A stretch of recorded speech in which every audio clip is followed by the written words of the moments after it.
Hi, we want to look at the scalar multiplication of a matrix in this video.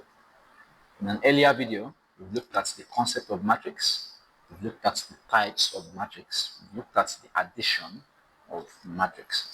So do well to see those videos if you've not seen them, just to carry yourself up to speed. For this video, we'll be looking at the scalar multiplication, that is, how to multiply a matrix with a number. So let's say we have a matrix A given as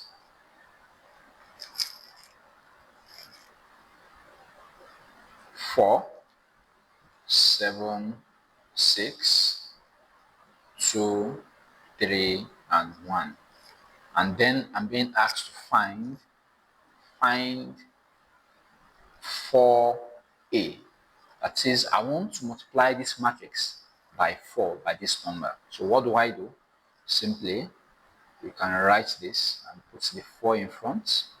So 4, 4, 7, 6, 2, 3, and 1. So what we'll simply be doing is to multiply this number with every member element here and place the results where the elements are originally. So what I'm simply saying is do 4 times 4, 4 times 7, 4 times 6, and then come to the second row and do the same thing. So 4 times 4, that gives us 16.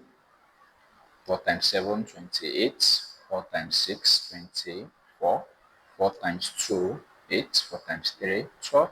And 4 times 1, 4. Okay, so this is how we do scalar multiplication.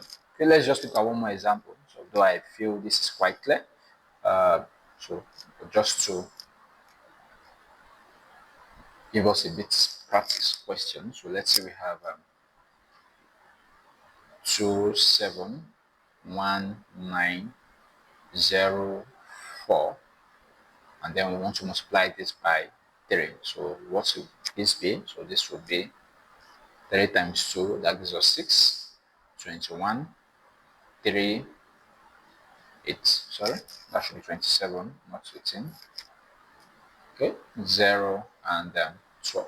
Okay, so this is how we do or carry out scalar multiplication of matrices. In the next video, we'll look at how to multiply two matrices together and also how to check for compatibility. Do well to like the video, share the video, and also subscribe to the channel. Thank you and God bless you. Bye bye.